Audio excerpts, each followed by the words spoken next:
équipe nationale bu Sénégal waay yéen a ko yor xale yi rek son RFM yéen a ngi ci biir waay sunu gaynde yi ñoo son yéen a son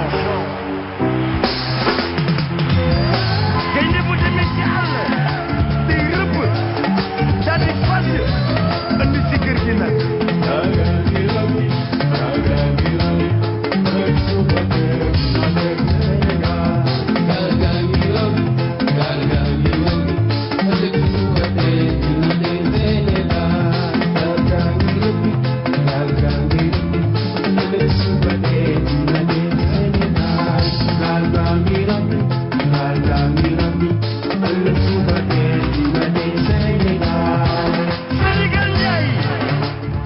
En direct des stades, c'est sur la Radio Futur Média.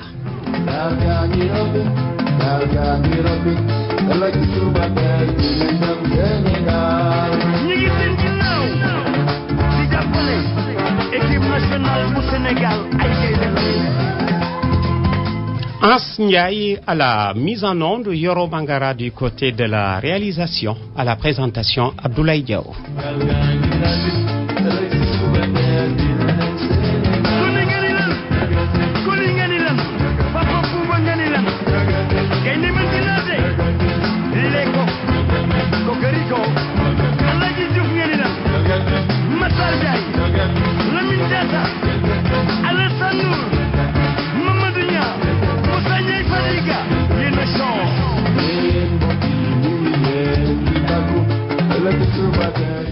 mbokk yi kon jërëjëfati ñuy am mbégte di jataay ak yéen encore ba ca kanam ak kanam di nag nuyu suñuy auditeurs yi ña ca Kaolack ña ca Ndar ña ca Louga ña ca Tambacounda ña ca Ziguinchor ñoom ñëpp ñu ngi leen di nuyu bañ nag di ci fàtte waa marché Kaolack parce que yëgal nañ ñu ni émission bi bu dee jàll heure bii boo rombee marché Kaolack ca mbedd ma di nga dégg RFM comme buñ koy sonoriser kon waa marché Kaolack yéen ñëpp ñu ngi leen di nuyu di rafetlu cofeel bi ngeen am ci rajo bi di am tamit mbégte ci woo yi nga xam ni yéen auditeurs yi woow ngeen ñu ko téléphone di ñu ndokkeel ci liggéey bi nga xam ni dañu wóolu ba dénkuñu ko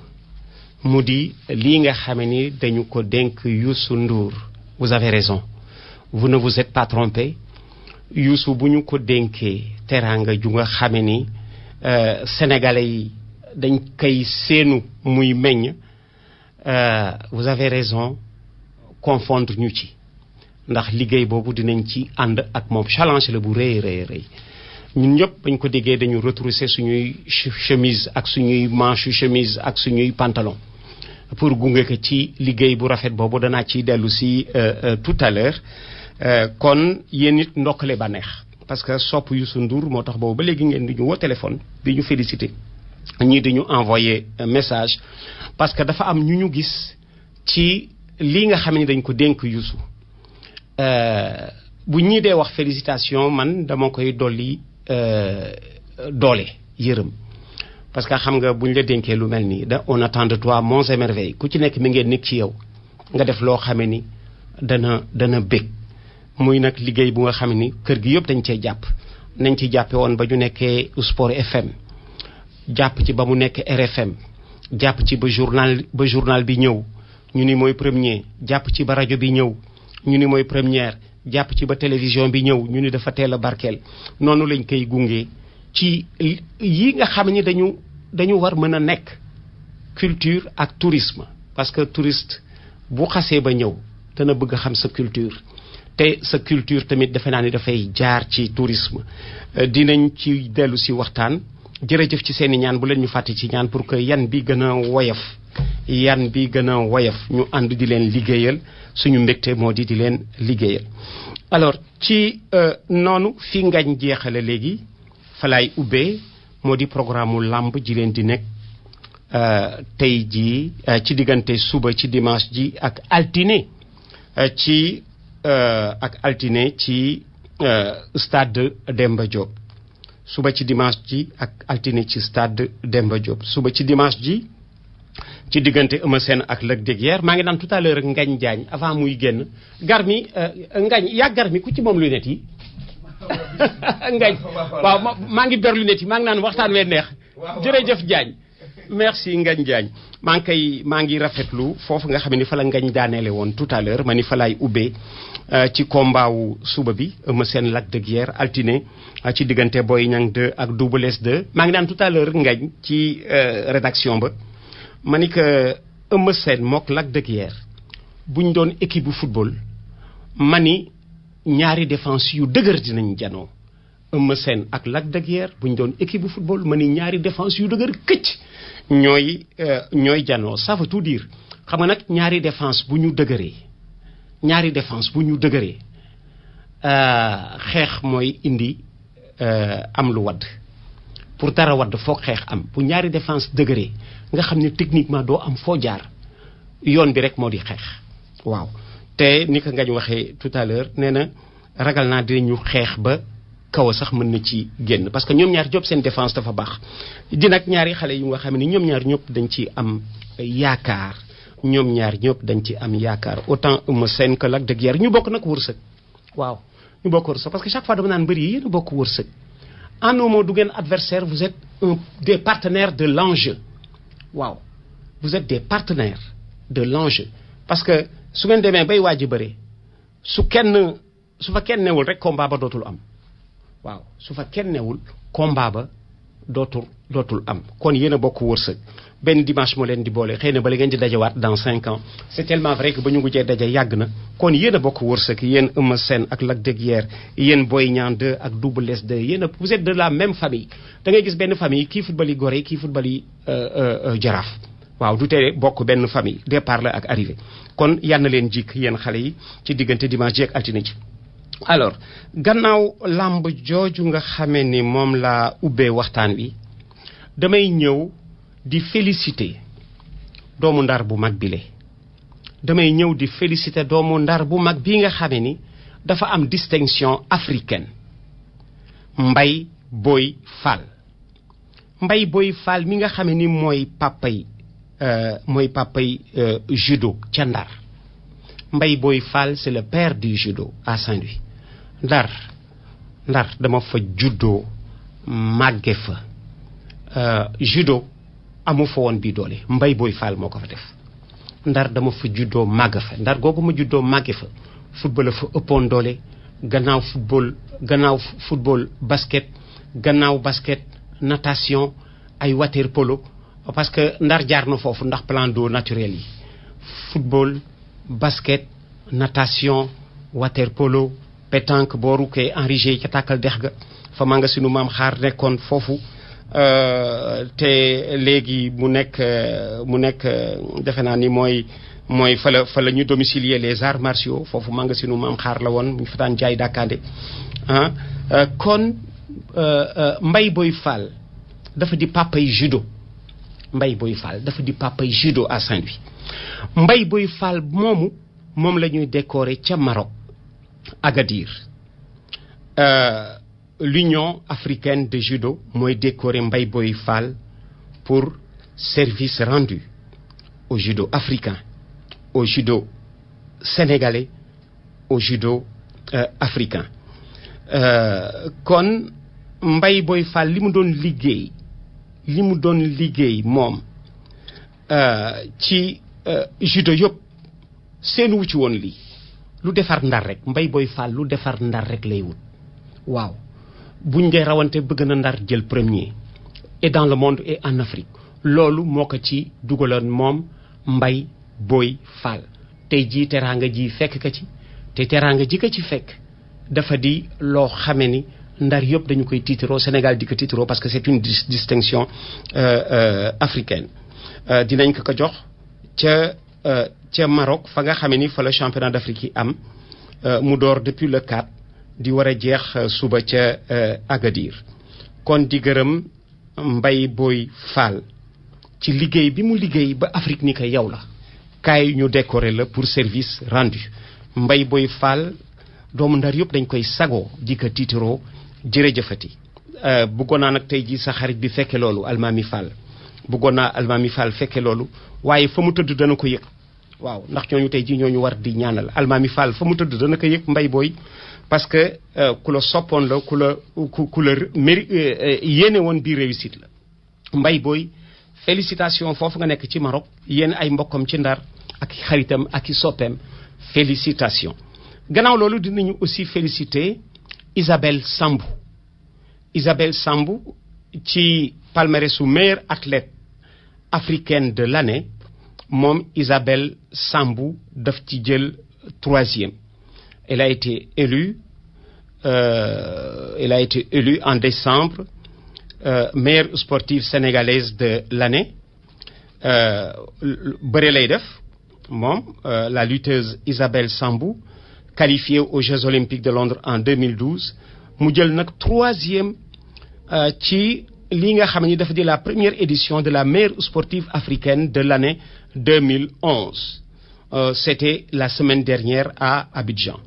kon di ci féliciter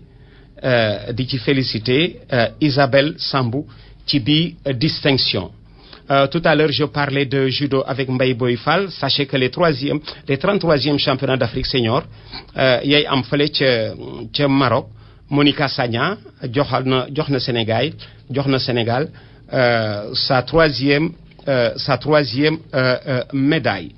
Dans la foulée de ce qui s'est passé à Saint-Louis avec Mbaye Boye Fall dellu si di féliciter waa Saint-Louis Aikidor ci seen édition 2011 bi nga xamee ni amaloon nañ ko te bañ ca génnee adressé nañu ñuy lettre de félicitation man ci ñooñu la moo tax damay dellu si di leen delloo si ñoom di leen delloo waa Saint-Louis Aikidor yooyu félicitation parce que seen programme moo ñu fi ba seen soxla moo ñu fi ba. Je vous ai parlé tout à l'heure de l'équipe du Sénégal de judo. 9 judoka la ñu mujj yóbbu jigéen ñi Kédiouf Sène bu SDE Hortense Diédhiou elle est en France. Faris Sey elle est en France moom it elle est Saint-Louisienne dana kontaan trop ci distinction bi ñu amal bi ñuy jox Mbaye Boye Fall parce que Faris Sey digganteem ak Mbaye Boye Fall nee naa puso xaju ci dafa mel ne rek puso ko wañ ba tax na Faris Sey dana am occasion féliciter foofu papam ji Mbaye Boye Fall elle vit en France. Adama Anna Correa Georgette Sagna bu judo club Casamance ak Monica Sagna bu judo club Casamance. ci góor ñi Moustapha Dione Saint-Louisien la Baye Diawara moom Baye Diawara ma nga France. Mbagnick Ndiaye bu DMD Adama Anna Correa moom tamit ci jigéen ñi DMD la bokk. Mbagnick Ndiaye DMD ci góor ñi ak Amadou Mendy bu judo club Fanta Keita. Mbaye Boye Fall félicitations Mbaye Boye Fall di féliciter aussi Georgette Sagna mu nekkoon la première sénégalaise médaillée au 33e championnat d'Afrique de judo yéla nga xamee ni dooroon nañ ko ci noonu mi ngi am médaille de bronze dans la catégorie moom Georgette des 78 kilos. Voilà donc ci ñi nga xam ne dañ doon ubbeek ñoom émission bi Mbaye Boye Fall Union africaine de judo du ko décoré. Isabelle Sambou 3e athlète africaine de l'année. Georgette Sagna waaw mi ngi noonu di leen féliciter ñoom ñëpp ci li nga xamee ni dafa di Teranga Sénégal ak Monica Sagna ñoom ñëpp di leen féliciter. ba tey ci wàllu programme ñu ngi nii jëm ci Coupe Saint-Michel. tey jii ci ngoon demi-finale yi depuis 17h Duc Sibac door na depuis 17h Duc Sibac basket Coupe Saint-Michel. À 18h30 ce sera Douane Mermoz à 18h30 xam nga Coupe Saint-Michel bu góor ñi la. Comment ne pas penser au frère Emmanuel voilà. moom tamit papa la woon ci basket bi génn àddina yàggul ca Canada mais dañ koy fàttaliku xam nga Sénégal bu ñu amoon terrain basket yu doy dana ci am bu ñu war tuddee frère Emmanuel nekkoon fii di dundal basket bi ba ni mu ñibbee Canada ba ni mu wujjee boromam waaw parce que am na ñoo xam ni boo nee salle de basket frère Emmanuel rek ñu war ci mën def émission témoignage yu rëy parmi lesquels ñoom Wagane Diouf ak ñoom Ablaye Seye. Donc à 17h c'est Duc Sibac Coupe Saint-Michel demi-finale, l'autre demi-finale c'est Douane Mermoz Coupe Arc-en-Ciel, les quarts de finale bi moom jigéen ñi la coupe Arc-en-Ciel xam ngeen Coupe Arc-en-Ciel jigéen ñi la. Au programme d'aujourd'hui CEDEPS au CEDEPS de Ziguinchor Basket Club contre Saint-Louis Basket Club. À Saint-Louis Joseph Gaye Université Gaston Berger contre Bopp. Demain dimanche toujours Arc-en-Ciel en dames à Marius Ndiaye demain dimanche 16h30 Jeanne d'Arc Sibac 18h Duc contre Union Sportive de Ouakam. Voilà donc pour ce qui est du programme des coupes autant en garçons qu'en filles. dellu si nag ñoom ñëpp di leen encourager avec l'athlétisme. Cette épreuve au menu des juniors et seniors c'est à Iba Mar Diop naka tey jii ci samedi ji mu nekk 6e journée de la Ligue de Dakar depuis 15 heures. Cette épreuve ñoo nekk ci programme bi. Il y a aussi les Jeux universitaires en Afrique de l'Ouest avec Mame Fatou Faye et Grégoire Diouf qui ont été médaillés d'or. Avec l'athlétisme, on va le rappeler, ce sera donc la 5e, il y a eu la 5e journée dinañ ci war a mën a dellu si ci programme bu. Avec le handball, à sa dernière réunion du bureau de la Ligue de Dakar, waxtaanee nañ fa lu jëm ci wàllu programme d'activité sportive yi. waaw ci noonu nag le 14 avril ci la coupe du président de la Ligue de handball. Le cheval, les courses hippiques ñu ngi ci le Grand Prix de demain ñu nga ca hippodrome Tanor Anta Mbaxar 4 900 000 de prix ci poulain 2 ans yi ñuy daw distance sur 1200 3 ans yi 1650 pur sang yi 1650 mbayaar yi 2200 futanke 2200 naaru góor yi ñoom tamit di xelu ci 2200. alors sport bi dafa am gan non du gan sax du gan parce que buñ ne Malick Gakou ministre des sports du gan parce que Malick Gakou nekk na fii milité na à la fédération sénégalaise de football. Malick Gakou a été président de club le Guédiawaye Football Club. Malick Gakou mook Augustin Senghor bi nekk président tey jii ñoo nekkoon coude à coude ci postu président fédération sénégalaise de football. tey jii yàlla delloo si que moom Malick à la tête du sport sénégalais. mais bala ñuy waxtaan ci Malick dañ naan Ablaye Matar jërëjëf. Ablaye Matar dem na dellu si bi yoon ñeenti weer la def xawma juróom ci ministère bi régime bi changé mu ànd ak boobu changement mais nous gardons de lui le souvenir d'un ministre militant tellement juste qu'il a été militant avant d'être ministre des sports. Félicitation bi ma am nag ci moom dama fekkee kaanu Sénégal yëpp yoo xam ne waxtu wu ñu musee jógee Coupe d'Afrique sagar dana xeeñ ci ministère des sports.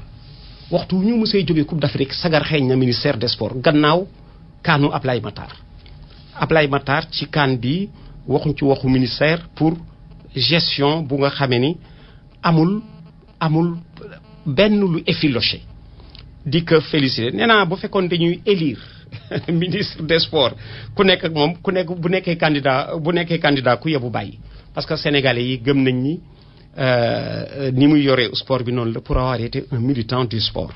Après les remerciements yi nga xam ni le tapis rouge qu'on a sorti pour Ablaye Matar bienvenue à Malick Gakou ci milieu bu nga xam ne xam na que Nabi dafa nekk en ligne ma ñëw jël Nabi te dellu si ci suite programme bi Nabi si lay est à Saint-Louis parce que je rappelle qu'à Saint-Louis pour la 10e journée Gorée et bon Gorée Wakam c'est à Demba Diop door na Yego Ñaari Tali ce sera à Demba Diop à 18h compagnie sucrière ci Richard Toll mi ngi recevoir Yakar Linguère de Saint-Louis ci Ndar mi ngi recevoir Jambar pour match bu war neex n'est-ce pas Nabi Silla? Depuis 40 minutes ici au stade Maître Babacar Seye, donc 0-0 entre la Linguère et Jambar. Linguère qui reçoit Jambar. Jambar premier de son groupe avec 19 points, la Linguère 6e avec 10 points. Pour le moment, les deux équipes se neutralisent à part deux occasions très nettes de la Linguère. D'abord à la 10e minute avec Mam Ibrahim Ndiaye et à la 16e minute avec Souleymane Fatji, avant que les jeunes joueurs de Jambar à la 23e ne bénéficient donc d'une bonne avancée, mais malheureusement ce fut un hors-jeu refusé par l'arbitre. Donc pour le moment les deux équipes se neutralisent 0-0 et nous jouons la 41e minute ici au stade Maître Babacar Seye, juste au moment où c'est une occasion pratiquement de but, mais malheureusement coup franc sifflé par l'arbitre. Donc l'arbitre d'ailleurs qui a distribué un carton, qui a donné un carton jaune à Ibrahim Dermé de la Ligue de Saint-Louis pour avoir fauché au joueur de Jambar. C'était à la 34e minute. Si vous le voulez bien, Abdoulaye, on peut venir un peu avec la formation des deux équipes. Allez-y, allez-y. Oui. Allez-y. Oui, pour l'équipe donc visiteur dans les buts, nous avons Ousmane Mané en défense. Dibindiaye, Souleymane Cissé, Seydina Keita et Ousseinou Tchoun au milieu de terrain. Nous avons un autre Ousseinou, il s'agit de Ousseinou Ndiaye, donc appuyé par Elhaj Sadigay, Aristide Diédou et Moussar Sall. Plus en avant, nous avons Salim Daw et Khassim Souaré sur le banc de touche, Fali Patsi, Arfan Dafé, Ousseinou Boy, Mamadou Ndaw, Mignan Diouf, Seydou Sek et Yigo Senghor, le capitaine, je le rappelle, il s'agit bien sûr de Dibindiaye et l'entraîneur Papa Gadiaga, donc qui est debout depuis le début du match et qui donne des instructions à ses joueurs. Pour le moment, ces joueurs se comportent très bien face à cette équipe de la Ligue de Saint-Louis qui est bien coachée par Abdou Diagne. Et donc dans les buts, c'est Khadim Ndiaye qui est revenu dans les buts, le gardien également de l'équipe nationale de football du Sénégal. En défense, Ibrahima Idrissa Sall, Elhadji Mansour Ba, Souleymane Patchi, Elhaj Habib Diop au milieu de terrain. Nous avons Samba Gueye, Mam Ibrahim Ndiaye, donc qui a raté l'occasion de but, la première occasion de but, c'était à la 10e minute.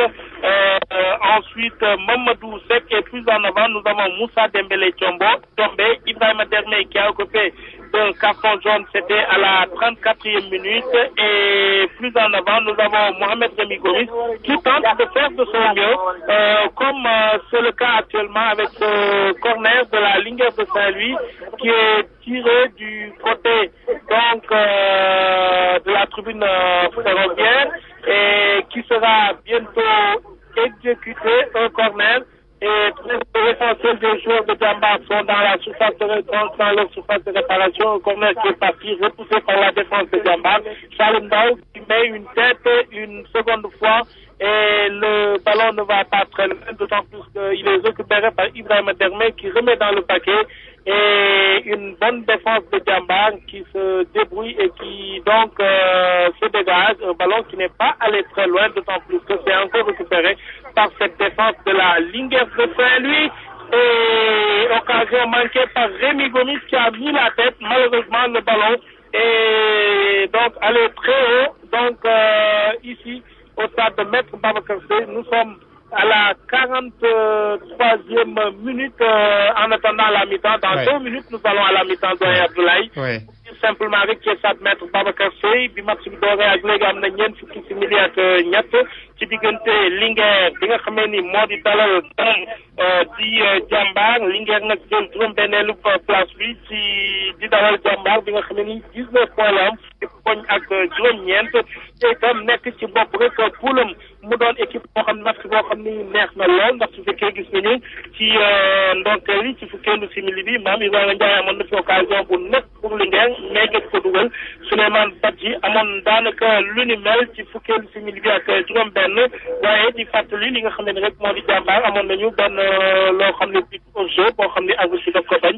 mu doon loo xam ni itam wane ni jàmbaar taxaw na. kii itam ci ndam bi ci stade Maître Babacar Sèye ci carton jaune lañ jàpp ni rek Ibrahima Dermé donc ce Burkinabé de la Linguère de Saint-Louis moo am carton jaune boo xam ni ci fanweeri simili bi ak ñeent la am ci jamono joo xam ni l'équipe de Diambar se fait maintenant ensemble mais malheureusement pour ces joueurs de Diambar une bonne défense de la Linguère qui s'est interposée avec El Hadj Habib Diouf justement qui a le ballon et qui a donc qui a exécuté la touche. Oui, une remise en jeu en touche, mais malheureusement mal exécutée, a estimé cette arbitre. Voilà, Nabi. À tout à l'heure, vous êtes à une poignée de secondes de la mi-temps. On vous retrouve tout à l'heure, certainement, à la mi-temps ou après le journal. Donc, Tchandar, à 2 minutes de la mi-temps, Digante Linguère ak Diambar, c'est 0-0. Thierry Chatol, Malen Kaifateli, compagnie sucrière Yakar. Yogo ñaari tali c'est à 18h à Demba Diop puisqu'en ce moment Gorée ak Wakam ñu ngi joué Gorée Wakam aussi war na neex depuis 16h du côté de Demba Diop. Alors j'en étais donc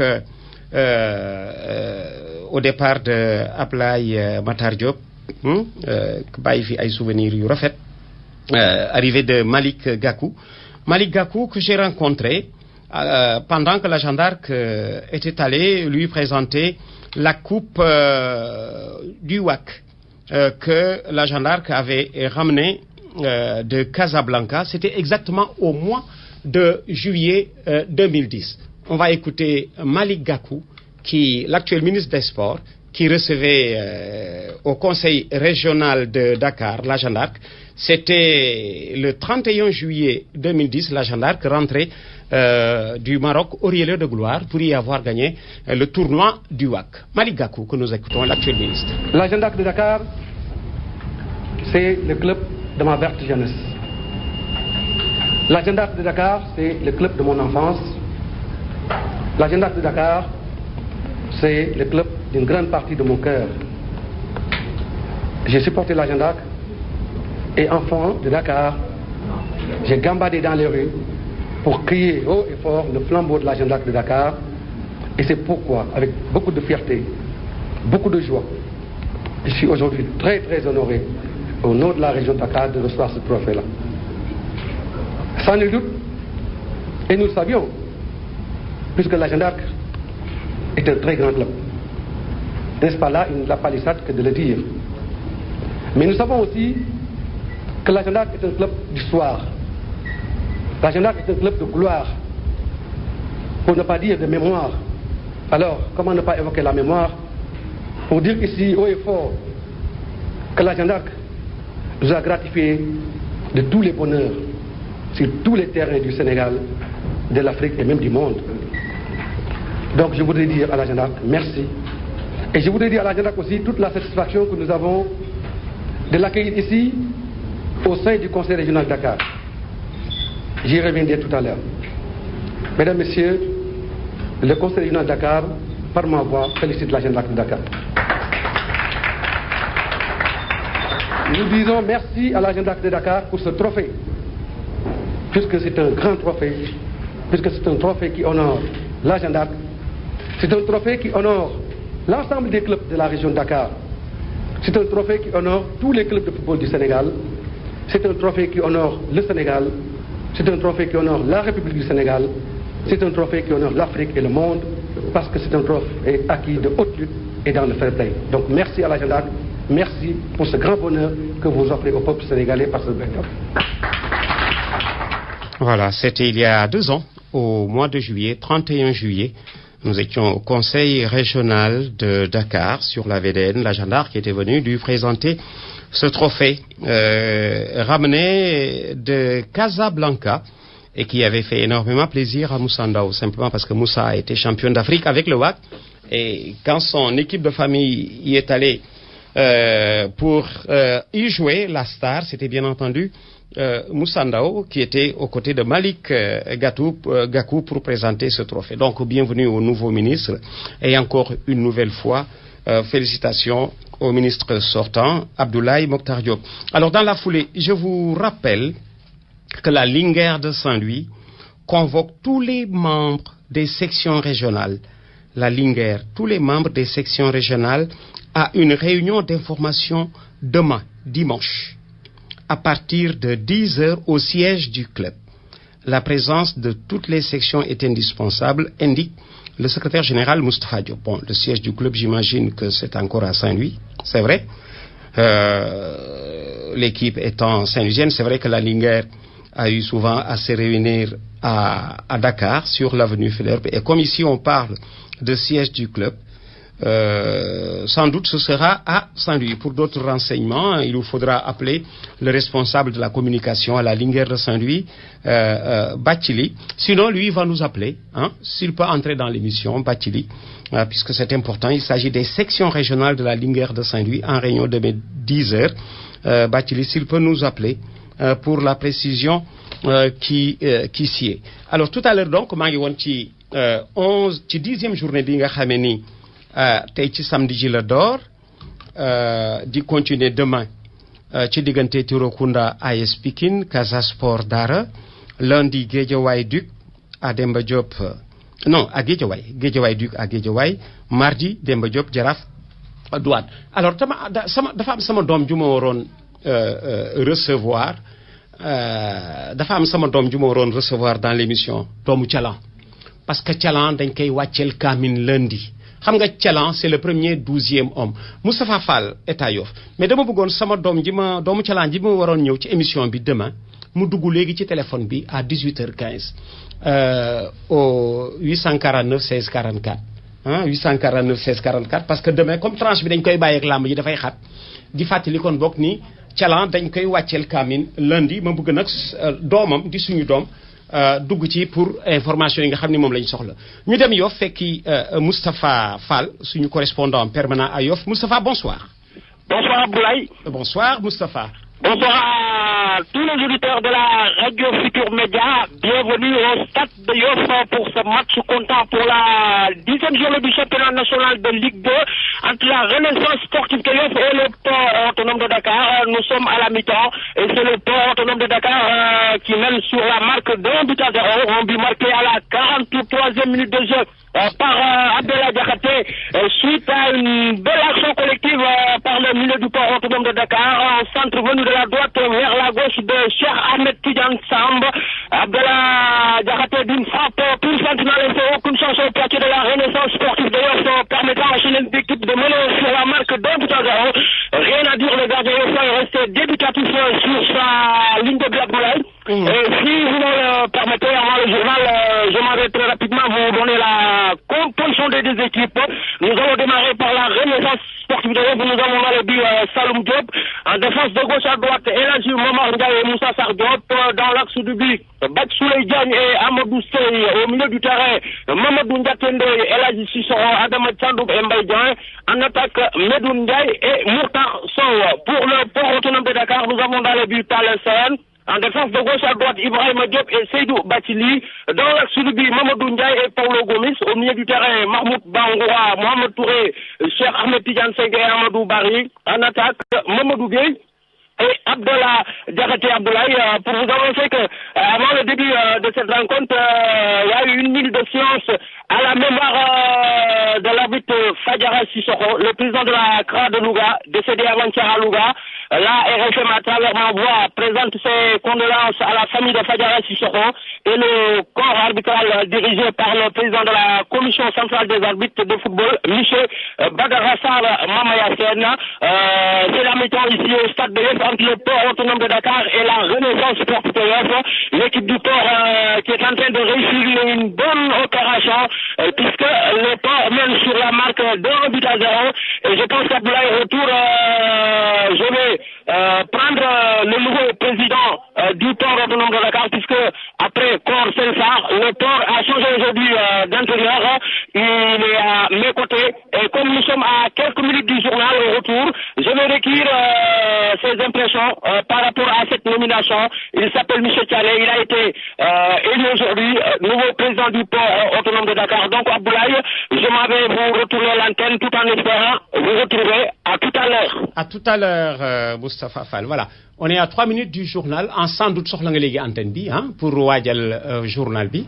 Ma leen di fàttali ne yéen a ngi ci rajo Futur Média bu journal bi jeexee nag entre 18h10 et 18h15 ñu jëlaat leen ànd ak yéen ci sportu rajo Futur Média ni ñu baaxoo di ko def tous les samedis et dimanches ci waxtu wi.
Mesdames et messieurs, merci de suivre la radio Futur Média. Il est 18h. Voici un bulletin d'information. À la présentation, Macoumba Mbodj. La technique est assurée par Alioune Badara Ndiaye. Le président Macky Sall, qui a effectué sa première sortie en tant que président ce samedi, le chef de l'État s'est rendu à Touba pour une visite de courtoisie au khalife général des Mourides.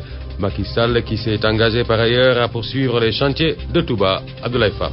Annoncé à midi, c'est finalement vers 13h que Macky Sall a foulé le sol de Mbacké Kadior. Le tout nouveau président de la République est venu à bord d'un hélicoptère, accompagné de Mbaye Ndiaye, ministre de l'Intérieur, et de son aide de camp. À sa descente, il est accueilli par ses plus proches collaborateurs et quelques militants de l'APR et de la coalition Macky 2012, de certains dignitaires mourides entre autres, dont Serigne Bassirou Abdou Khadre, porte-parole du khalife général des Mourides, qui l'a introduit et installé auprès de ce dernier. Après les salutations d'usage, le chef de l'État a pris la parole pour d'abord remercier le khalife pour ses prières pour la paix et la sauvegarde de la cohésion sociale, avant de s'engager ensuite à poursuivre la réalisation des chantiers et à satisfaire tous les besoins du khalife dans le domaine des infrastructures dont la cité religieuse aura besoin. Dans sa réponse, Serigne Bassirou Abdou Khadre, au nom du khalife, l'a remercié de sa visite et le fait qu'il a réservé sa première sortie à la communauté mouride, non sans le mettre en garde contre la gestion solitaire et égocentrique du pouvoir. Il faut cependant signaler que rien n'a changé sur les pratiques de son prédécesseur, notamment sur le plan protocolaire.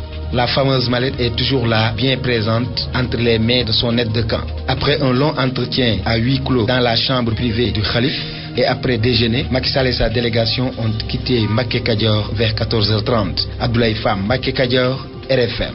Dans un tout autre domaine, des nuages dans le compagnonnage entre Macky Sall et ses alliés.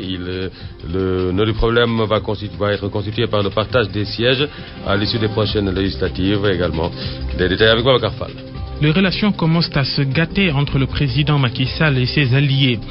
Ils commencent à se chamailler autour des listes des candidats, listes qu'il faut confectionner pour les législatives. Selon des informations que nous avons reçues, l'APR, le parti de Macky Sall, a dit à ses alliés qu'elle veut prendre 90 des 150 sièges possibles à l'Assemblée nationale, une projection exagérée selon les autres membres de la coalition qui a soutenu Macky Sall au second tour de la présidentielle, la coalition Benno Bokk Yakaar. Et même le président Macky Sall est entré en jeu pour arbitrer. Macky Sall a tranché à sa façon en faisant savoir à ses alliés que l'APR va prendre 80 des 150 sièges probables à l'Assemblée nationale. Un arbitrage qui ne règle pas le problème. Les alliés du président de la République ne sont toujours pas d'accord. La crise s'est installée dans la coalition Benno Bokk Yakaar et l'intention de Macky Sall, c'est d'avoir sa propre majorité de députés pour parer à d'éventuelles divergences avec ses alliés. Des divergences qui sont déjà là. Les habitants de Ouakam qui dénoncent ce qu'ils considèrent comme un bradage de la façade maritime de la localité. Le domaine maritime de plus de 8 hectares a été morcelé et cédé à de hauts dignitaires de l'ancien régime. Alors, réunion collectif pour la défense des terres de Ouakam, ces habitants entendent lutter contre ce phénomène.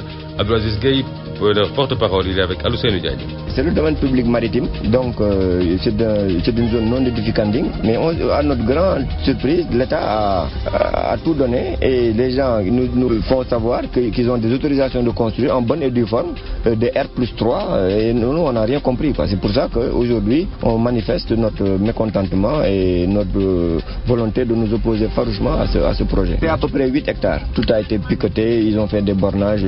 Sur ce domaine, c'est de Kakalam, c'est le lieu où on faisait nos tours de Ouakam, et vraiment c'est un domaine culturel extrêmement important pour le village. Chaque année on fait des sacrifices au niveau de ce lieu. Il y a une partie où on fait des sacrifices pour le village et pour tout le Sénégal.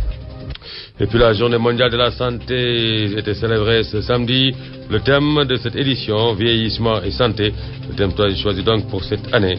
Aminata Goudabi. Elle s'appelle Aïssatou Sakho. Nous l'avons trouvée dans une pharmacie du paisible quartier de Point-E. Aïssatou a 69 ans et est catégorique. Sa santé passe avant tout. L'enseignante à la retraite se fait consulter tous les 3 mois. J'ai un médecin à ma disposition qui s'occupe de moi. Chaque bimestre, il me fait faire le bilan. Il contrôle tout. J'évite de prendre trop de sucre. Je sucre avec le sucre diabétique. Et ensuite, je mange beaucoup de légumes, de fruits. Cependant, toutes les personnes du 3e âge ne peuvent pas s'offrir ce luxe. Oumar Ndiaye, rencontré devant un kiosque PMU, n'a ni régime particulier, encore moins de médecins à sa disposition. Il s'occupe de sa santé à sa manière pour mieux vieillir. Depuis que j'ai cessé le football, je me tiens à faire mes entraînements. Presque chaque matin, je suis au bord de la mer. Et à part ça, je mange presque du tout.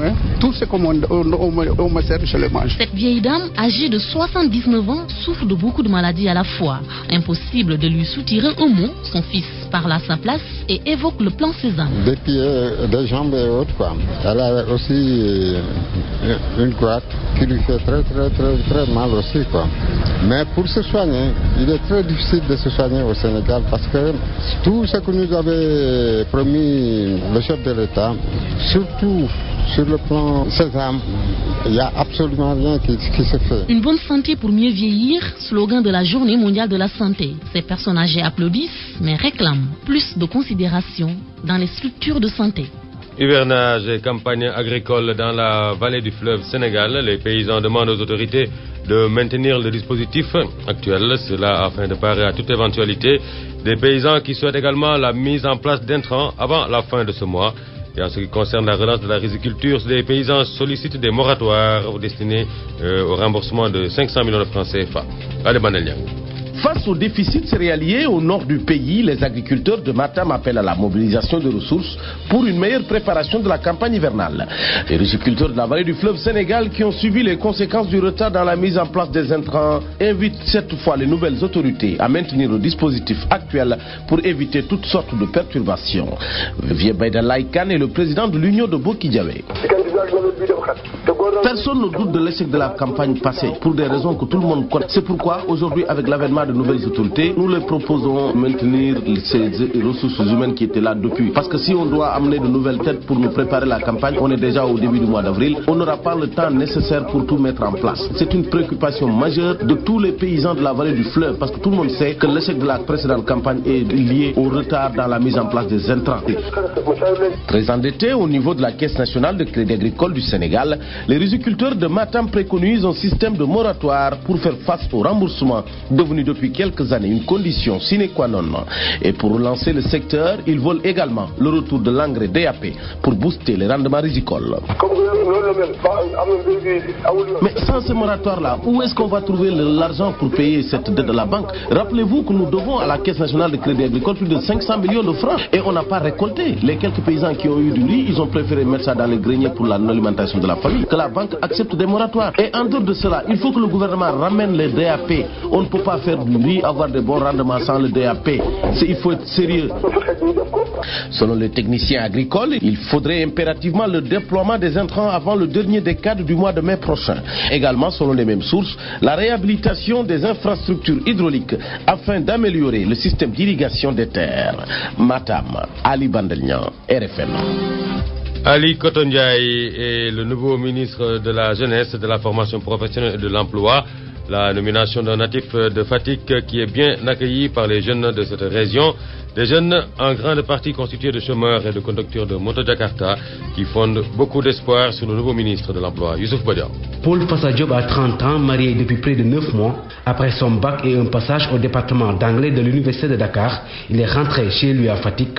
Faute d'emploi, il conduit une moto-taxi Jakarta. En se réveillant ce matin, il dit avoir retrouvé l'espoir. Ici, il y a ceux qui ont le diplôme et qui ne font rien, qui sont dans les motos Jakarta.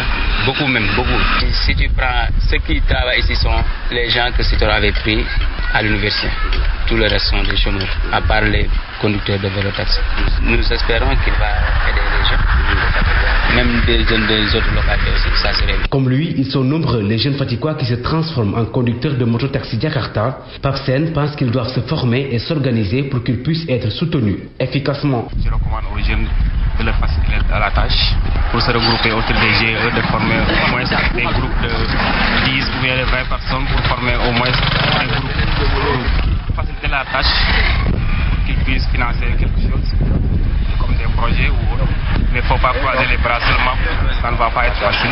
Il faut lui faciliter la tâche, il faut se regrouper autour des GE. Le nouveau ministre de la Jeunesse, de la Formation professionnelle et de l'Emploi, Ali Kotondiaï, a 49 ans.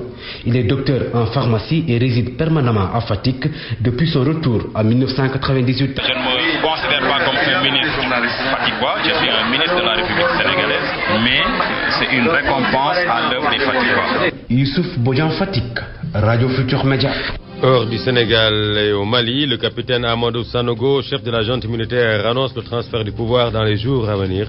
Cela fait suite à un accord trouvé avec la CEDEAO. Un gouvernement provisoire d'union nationale sera mis en place et des élections organisées dans un délai de 40 jours. Exactement, 18h10. Voilà qui met fin à ce bulletin d'information qui vous a été présenté par Makoumba Mbodj. La technique était assurée par Alun Badara Ndiaye. En dans quelques instants, du sport avec Abdoulaye Diao. Merci d'avoir suivi.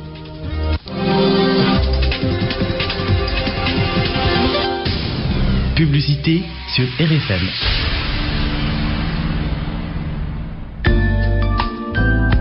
Holding Baobab et sa présente les résidences Teranga 1, situées dans le quartier résidentiel de Mermoz Pyrotechnique, à 15 minutes de l'aéroport et 20 minutes du centre-ville. Une accessibilité avec de somptueuses résidences qui vous plongent dans un cadre de vie plus qu'agréable. Logement et commerce, la Linger type 3 par exemple, des pièces spacieuses et lumineuses, un hall d'entrée, véritable salon d'accueil, une grande suite parentale, très grande chambre, dressing, plus salle de bain, des larges baies vitrées donnant sur les jardins, une recherche poussée dans la finition et le choix des matériaux. Mesdames et messieurs, trouvez aussi sur ce site un somptueux immeuble qui se décline en appartement de 2 à 4 pièces et qui a choisi de vous séduire par son architecture harmonieuse et ses belles façades. Optez pour un style de vie moderne avec les appartements Teranga 1. Les résidences Teranga 1, Holding Baobab SA, avenue Birago Diop, angle rue B.E, téléphone 33 869 0510. Vous cherchez, nous vous proposons la qualité.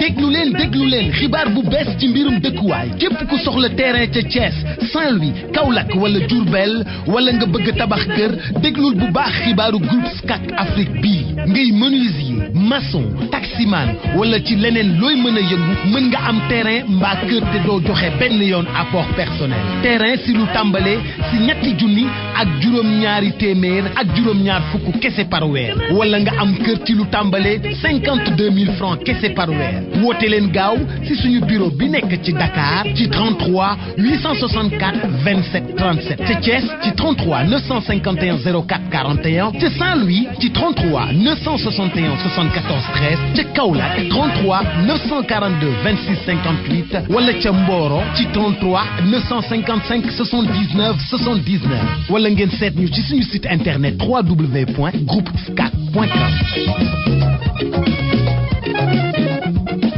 Vous rêvez de devenir un footballeur professionnel? Aspad Football Dream vous offre l'opportunité d'en faire partie. Les inscriptions ont démarré et se déroulent dans 75 terrains répartis sur tout le territoire national pour les enfants nés en 1999. Pour tout renseignement, appelez au 77 224 57 80 ou au 77 647 31 63 avant le 21 avril 2012, jour de démarrage des tests. Aspad Football Dream est le plus grand projet de détection de jeunes footballeurs dans le monde. Depuis sa création, plus d'une centaine de milliers d'enfants y ont participé. Pour rappel, Aspad Football Dream est un projet humanitaire qui existe dans 3 continents, Afrique, Asie, Amérique latine, et 23 de leurs pensionnaires ont eu des sélections nationales. Avec Aspad Football Dream, vos rêves deviennent réalité.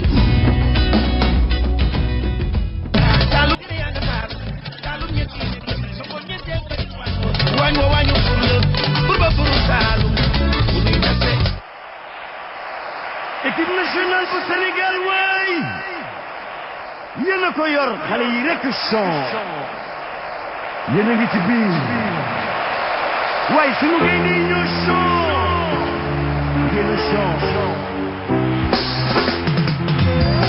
gaynde bu demee ci àll day rëbb daal di fàtt andi ci kër gi nag. voilà kon mbokk yi jërëjëfati ñu dellu seeti ak yéen ci programme samedi ji fii ci rajo Futur Média di leen rappeler ni ca Demba Diop Gorée ak Wakam war na jeex en ce moment Yogo ak Ñaari Tali depuis 18h war nañu door ca Ndar tout à l'heure on était en bordure de première mi-temps ci diggante Linguère ak Jambar dégg ngeen ci Nabisila c'était 0-0. Compagnie sucrière de recevoir Yakar de Rufisque, c'est à Richard Toll. Le qui dimanche dit Touré Kunda dit Dalal AS Pikine, c'est à Mbour, c'est à Mbour, c'est bien ça.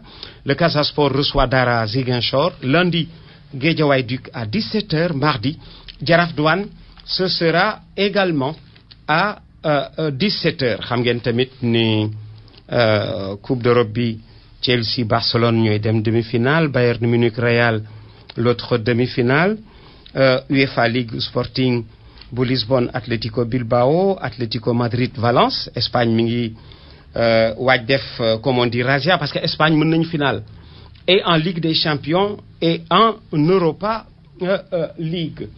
Alors dellu si ak yéen ci waxtaan wi di leen rappeler ni ci gouvernement bi taxaw bees dañ ci am ay retour en zone ba ci Abdoul Mbaye qui fut président de la Fédération sénégalaise d'athlétisme Abdoul Mbaye dañ koy rappeler di leen fàttali ba tey ni am na ñu nga xamee ni ci ñun dañu wàññeeku dinañ ci dellu si parmi lesquels Fadiara Sissoko, ancien arbitre président bu CRA bu Louga mu décédé Fadiara depuis le 5 avril mais Fadiara Sissoko qui fut arbitre siffleem daf ko jox doomam Ndeye Fatou Sissoko parce que Ndeye Fatou Sissoko est devenue arbitre à Kolda ba tax na le corps arbitral parmi lequel Cheikh Fall moo ñu woo ce matin di ñu jox information boobu ak Mama Yassine mi président ñoom ñëpp ñu ngi leen di jaale Fadiara Sissoko ñu denc ko nag ca Ngumba Géwul depuis le 5 avril di ko jaal doom ji nga xam ne tey jii mu ngi arbitré moom Ndeye Fatou Sissoko. Cheikh Seck aussi di ko jaal nijaayam l'actuel vice-président de la Fédération sénégalaise de football international depuis le Jaraaf ñoom tamit tout le mouvement associatif Cheikh ñu ngi compatir ci li nga xamee ni métti na ka yal na barke li nijaayam des ci loxoom mais tey jii dama am mbetteel ci biir studio bi parce que nag surprise bu mel nii koo xamee ni dama daan toog fii di ko woo Londres moo jékki-jékki rek daal di fëgg ci bunt bi comme di Lamine Samba daal di fëgg buntu émission bi ba nuy entré rek muy moom kooka na Alassane Seck gaañi Alassane Seck moo leen nuy si tey jii Alassane ma bàyyi la nga nuyu auditeurs yi ba pare tey jii Londres nga daan wuyoo tey nga wuyoo rue 15 studio Eva Mbaye immeuble Elimane Ndour ma bàyyi la nga nuyoo mbokk yi ba pare. maa ngi leen di nuyu yéen ñëpp yéen ñi nga xam ne da ngeen di béggee émission bi. di leen siyaare bu baax a baax di nuyu sama collaborateurs yi ma nekk yi nga xam ne grâce à ñoom la liggéey bi possible. jërëjëf Seck. donc voilà maa ngi nuyu ñëpp di féliciter sportif yi nga xam ne nag heure bii mi ngi wax ne nommé na leen tel que le premier ministre. waaw. ak même Gakou. qui est sportif. oui gis nga li yàlla di def toog naa fële Londres gis mu dem pour nekk président de la fédération sénégalaise de football. exact. ñëw Augustin Senghor gagné ko. oui. et je me rappelle sax mooy mu doon wax naan gentleman agreement. voilà terme anglais la utilisé. élégant d'ailleurs parce que dafa ni soxlawul sax dem deuxième tour. voilà il s'est retiré. ñi ngi ci weeru koor. nekk duñ fi téye benn nit di dem deuxième tour nañ def daal ku jiitu. voilà ñu ne ko voilà exact. parce que yàlla li muy def. exact. donc luñ naan am na ndagate lu dàq lu mu ko def. booba yëg na ni ci la bokk. voilà oui. donc ñu ngi nuyu ñëpp quoi. voilà. alors Alassane aussi waa variété club. waaw ñi nga xam ne ñoo nekk ci différentes régions dégg naa ñu ngi def benn ngandimaamu tournoi à Diourbel. à Diourbel. variété les anciennes gloires de Diourbel ma leen di nuyu waa Diourbel. voilà de Diourbel de Thiès Saint-Louis defe naa Dakar. waaw voilà ñoom ñëpp ñu ngi dajale foofu quoi di def benn tournoi bu nga xam ne defe naa 72 heures la quoi tout le week-end de Pâques. yow kon di nga leen seeti à Diourbel normalement. voilà di nga leen seeti à Diourbel. voilà alors Alassane da nga indaale benn interview wu Djibril Cissé. voilà waay Djibril Cissé foo dajeeg moom. Djibril Cissé ñoo ngi tase entraînement Queen's Park Rangers. waaw à l'entraînement. à l'entraînement même. oui donc fa laa demoon di seeti Armand Traoré. ah d'accord. Armand Traoré yóbbu ma fa ma dem donc bi ma demee gis ko ñu toog waxtaan pour te dire que rek ñëpp ñoo bëgg Sénégal fi mu nekk. quand tu l'as su que je suis venu là-bas pour un groupe du Sénégal un groupe de communication du Sénégal. mu waxtaanee mu ne ma y a aucun problème. oui. et sur place la ne ki chargé de presse bi bu defee demande accordé ko. oui. donc demande bu mel noonu mosul gën a yombee noonu quoi. oui. voilà donc par l'amour que tous les footballeurs au monde ont pour le Sénégal quoi. oui. voilà. alors Alassane Seck tu restes avec moi tout à l'heure dinañ déglu interview bi la Djibril Cissé accordel jëlal sa casque ñu jëlaat Naby Sylla qui suit Linguère ñu jëlaat Naby Sylla il est en poule on l'a perdu hein. Bon alors je prends compte rapidement l'autre qui était en ligne Blaise Ndiaye qui est un ami de la maison Blaise Ndiaye mi ngi fi Blaise ñoom ñaar yëpp on les a perdus alors quand je reviens à Alassane Seck Alassane je disais que da ngay indaale interview Djibril Cissé. ouais. voilà mën nañ déglu interview bi Ans atia Alassane Seck avec Djibril Cissé. Avec Djibril Cissé, international français, ancien de Auxerre, Marseille et Liverpool, champion d'Europe en 2005 avec Liverpool. Bonjour Djibril. Bonjour. Djibril, on a vu que vous avez eu beaucoup de blessures sérieuses dans votre carrière et Djibril Cissé est toujours là, en train de jouer en premiership, l'un des championnats les plus compétitifs au monde. Est-ce une chance, un miracle ou un esprit guéri? Oui, non, c'est juste un état d'esprit, une volonté que j'ai et un moral à toute épreuve. Parlez-nous un peu de l'appel que vous a fait Marc Hughes. Ça a été une surprise? Non, parce que je savais que ça faisait quelque temps déjà qu'il appréciait le genre de joueur comme moi. Et non, honnêtement, ça n'a pas été une surprise, mais j'ai été agréablement touché et j'ai apprécié son appel. Et je faisais un peu une recherche par rapport à vos performances en club et j'ai vu que durant votre carrière vous avez marqué autour de 150 buts. en championnat seulement, hein, je ne parle pas de coupe, mais en championnat seulement, en France, en Angleterre, en Grèce, etc. Un peu plus. Un peu plus, ouais. Vous avez joué 3 matchs, vous avez marqué 2 buts, même 2 matchs et demi, vous avez marqué 2 buts, un retour d'à peu près 1 but par match. Est-ce l'une des raisons pour lesquelles oui, je pense qu'il lui fallait un buteur confirmé et il a pensé à moi et pour l'instant ça marche bien. À part le carton rouge, tout se passe très bien et j'espère continuer sur cette ligne. Et vous êtes confiant que Queen's Park Rangers va rester en Premier League? Oui, pour moi il n'y a pas de doute. Je suis 100% sûr qu'on va se maintenir. Et même maintenant, faut qu'on fasse le travail et qu'on mette tout en œuvre sur le terrain pour se maintenir. Djibril Cissé et la France, c'est comme un love affair, comme disent les Anglais, une relation d'amour. Et tantôt, Djibril est blessé sérieusement, on se dit que c'est fini pour lui. On l'appelle encore en équipe de France. Et c'est une confiance ou un amour que la France a pour vous? Non, c'est juste moi je suis quelqu'un de très fort mentalement et quand je veux quelque chose en général je l'obtiens ou je fais tout pour l'obtenir. Là je veux retourner en équipe de France, je veux faire partie du groupe qui va participer à l'Euro et je ferai tout pour mettre en œuvre et ça passe par marquer des buts avec UPR et se maintenir en première ligue. Et pourtant ça n'a jamais été facile. Des avant-centres de renommée comme Thierry Henry, comme Anelka, comme Louis Saha, mais beaucoup d'entre eux. Très aigué. Parlez-nous un peu de vos relations avec ces joueurs-là. Ah, très bien. Moi, je suis très ami avec Louis. On était ensemble il y a 2-3 jours. Avec Nico, ça se passe bien. Avec Thierry, on est très copains aussi. Non, j'ai des bonnes relations avec tous ces joueurs-là et je les admire pour la carrière qu'ils ont eue et tout le succès qu'ils ont eu dans leur carrière. J'ai eu rappelé un souvenir amer. En 2002, vous avez été battu par le Sénégal en match d'ouverture de la Coupe du Monde. Et un souvenir amer. Pouvez-vous un peu nous parler de ce match-là? Oui, moi j'étais remplaçant, je suis rentré un peu en fin de match. Oui, c'était difficile parce que c'était un match important. C'est début de compétition comme ça, c'est des matchs qu'il faut gagner si tu veux espérer aller loin en compétition. Et on n'a pas réussi à le gagner. Le Sénégal, pour être honnête, a fait un super match et a été supérieur à nous. Et puis ils méritaient leur victoire. Quels sont les joueurs sénégalais qui vous ont marqué? Moi je suis très proche avec Elhaj, avec Kali Fadiga aussi, très ami. Lui aussi a un mental extraordinaire. Avec ce qui lui est arrivé, il est revenu, il a rejoué et je pense qu'il joue encore.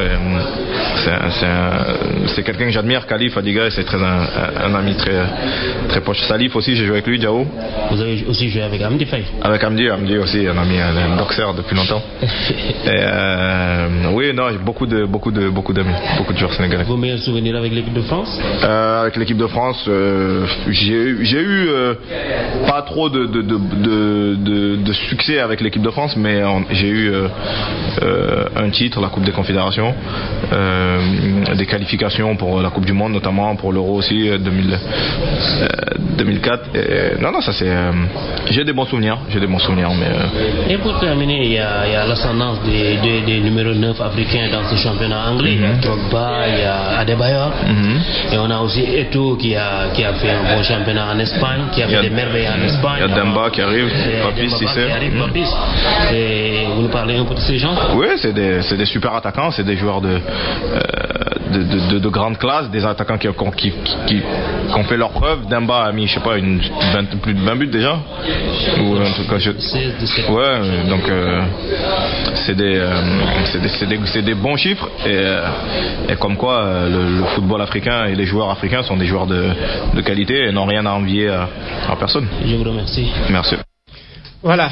Djibril Cissé, international français, et qui aurait pu jouer avec la Côte d'Ivoire, parce que Papa Dji international ivoirien, le monde, Mangué Cissé. Ah ouais. Oui, Papa Dji Mangué Cissé, su ma ko jotoon nak ni est-ce que choix boobu jafe woon na sa papa international ivoirien yow international français boo demee nga laajal ma ko Alassane alors lii la interview bi la Alassane indaale tey jii ci émission bi fu ngeen ko def woon Alassane. À l'entraînement de Queen's Park Rangers. Ah d'accord.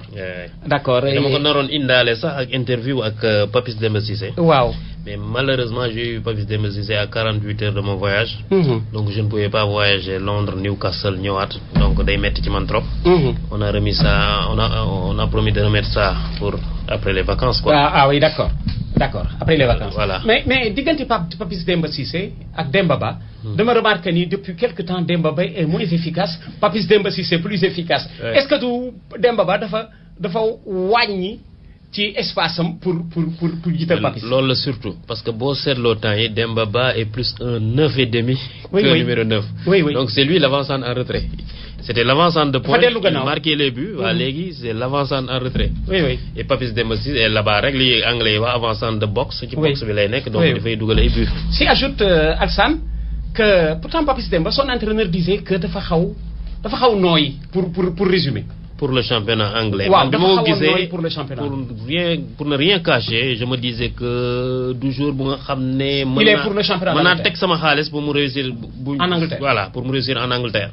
Mais mën nañ ko aussi bénéfice du doute mooy ñu jël ko xool ne par exemple Papis Demba Cissé amul aussi la préparation hivernale bi nga xam ne war na. pour dem championnat anglais. Mais am na merveille yu mu def aussi parce que championnat anglais dañ ne il faut nga def fa 6 mois. pour mën a réussir mais moom heureusement loolu la ñu waxante keroog ci téléphone bi sax ma ne ko tu as eu beaucoup de chance. Parce que joueur bu mel ne Diego Forlán nga nekk meilleur buteur coupe du monde meilleur buteur Espagne. joué na presque 20 matchs en championnat d'Angleterre dugalul but.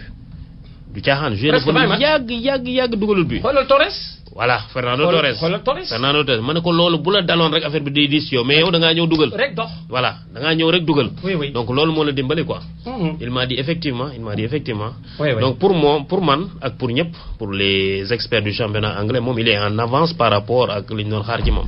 Alors may fàttali ni Alassane Seck lay dalal tey jii ci studio bi suñu correspondant bi nekk à Londres tey émission bi fii la ñu fekk. dama toog rek mu daal di fëgg daal di yegsi indaaleel ma interview Djibril Cissé alors Alassane reste encore un peu avec moi ñun ànd Saint-Louis jëli Blaise Blaise Ndiaye.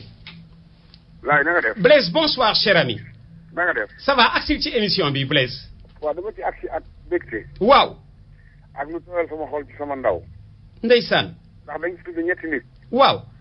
kenn ki Ablaye Matar Diop. waaw. alors dama koy séddale ci militantisme am. jërëjëf Ndiaye li may faral di def de.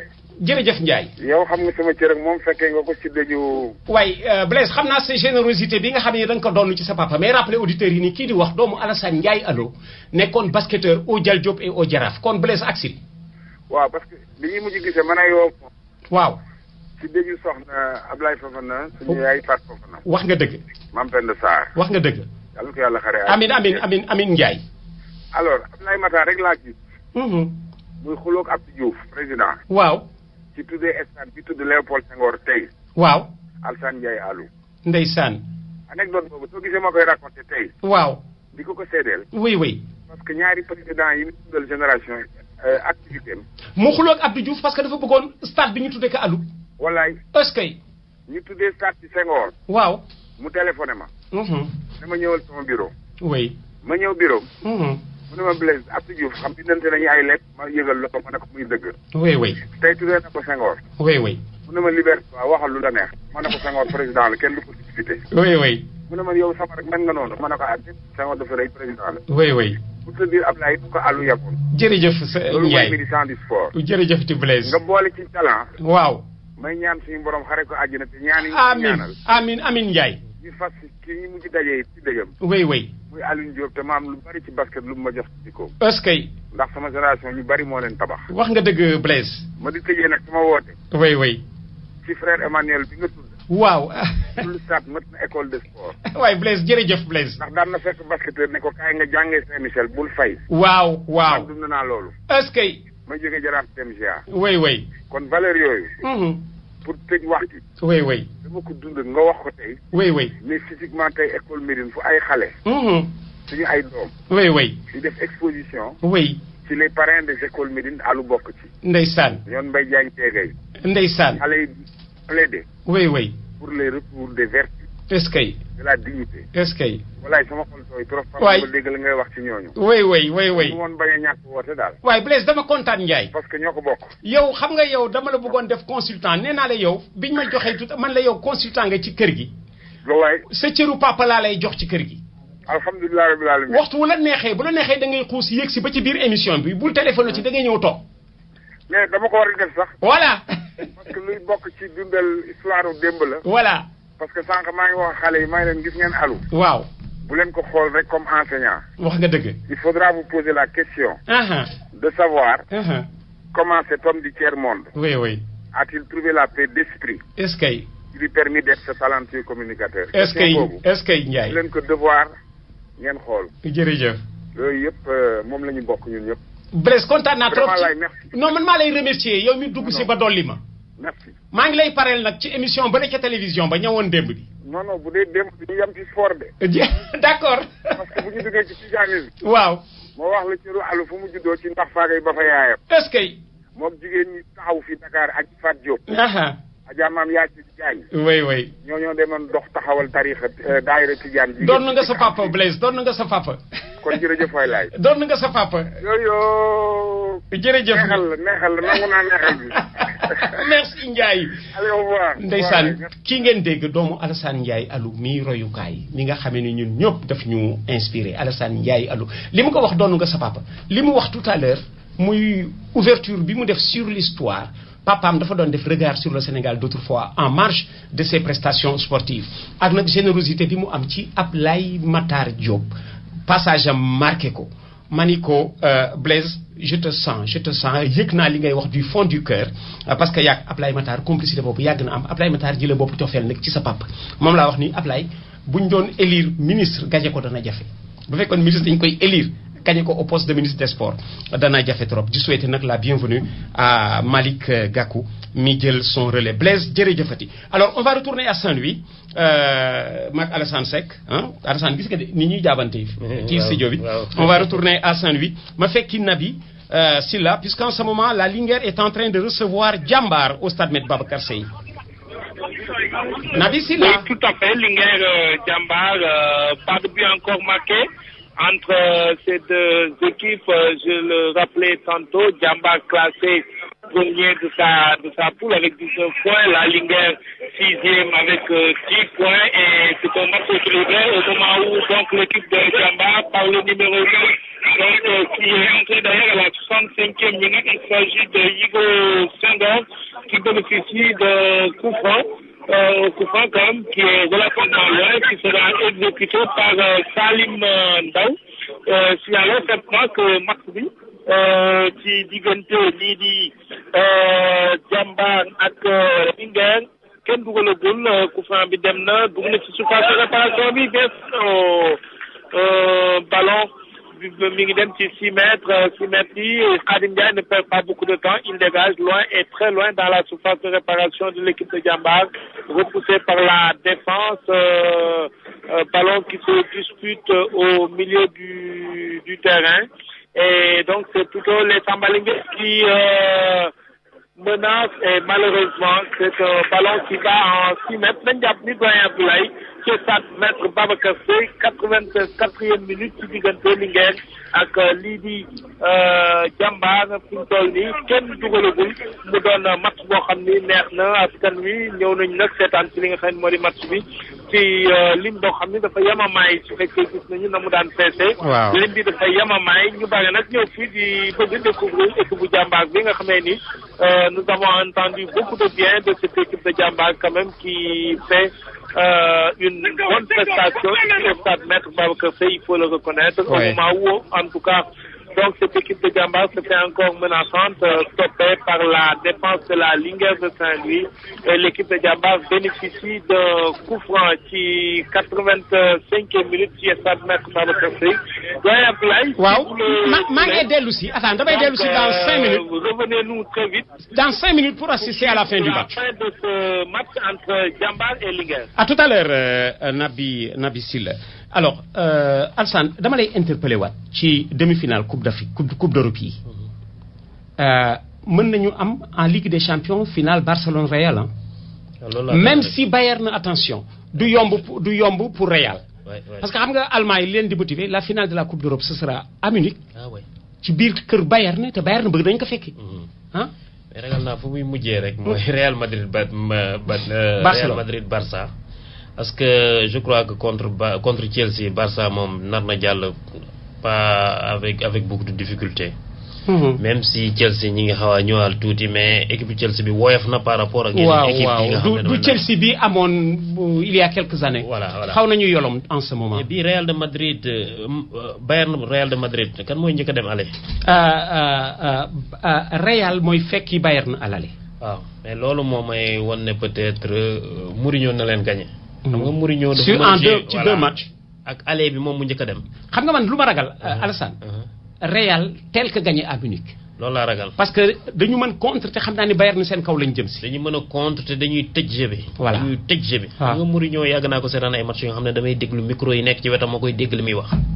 joué leen ci zone yu safe yi mooy maanaam zone yi nga xam ne amul danger boo leen fa ñàkkee bal sax mënuñu leen taal seen caax quoi. joué leen jeu yu wóor.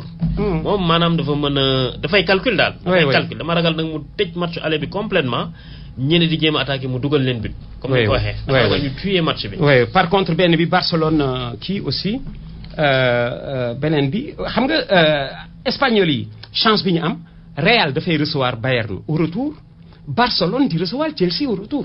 c'est une grosse chance. voilà et c'est le 18 Bayern Real le 17 avril ba le 18 avril le lendemain retour espagnol yi recevoir alors en Liga nag moom. bootul on peut avoir c'est presque sûr qu'on aura une finale entre presque sûr bon xoolal Sporting Lisbonne moo rax espagnol yi 3 équipes Sporting dafay recevoir Atlético Bilbao là aussi Bilbao reçoit au retour Sporting Lisbonne beneen demi-finale bi entre ñaari club espagnol Atlético Madrid Valence. waaw ñoom boo seetloo dañ ko mën du daaw ñoo ko jëloon. voilà daaw wala daawati jéeg daawati jéeg. waaw. parce que daaw defe naa benn Porto ko jël. Porto moo ko jëloon. waaw daawati jéeg Atlético moo ko. voilà dóor partie bi muy dóor super. voilà voilà. voilà ñoom moom dañu ay ci coupe boobu quoi parce que booy seetlu équipe de seconde zone yi en général seen équipe yi ñoom ñoo mën équipe bu seconde zone yeneen voilà Espagne daal ñu ngi dëgëral seen titre champion du monde. voilà alors di leen fàttali ni Yaali Njëgën di nga koy dégg.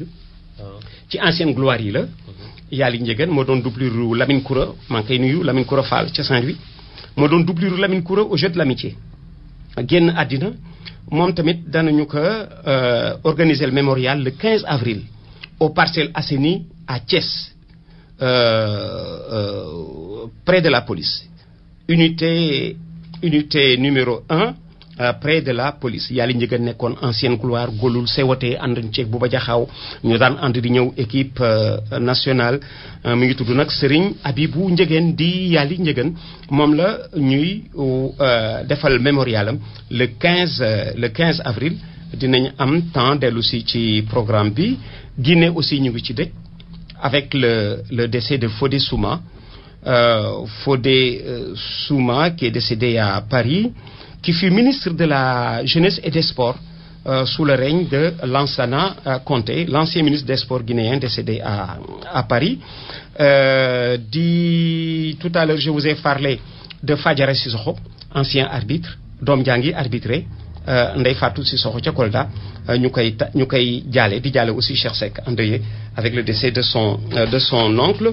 Cheikh Seck oui Cheikh Seck ci fan yi waaw. parce que jour bi ma ñëwee woo naa ko. voilà mais téléphone bi daf ko wuyu xam naa ci li la nekkoon. xam naa ci li la nekkoon alors Elisabeth Adams aussi handballeuse son père Elisabeth Adams xam nga Elisabeth mooy rakku Jean-Pierre Adams.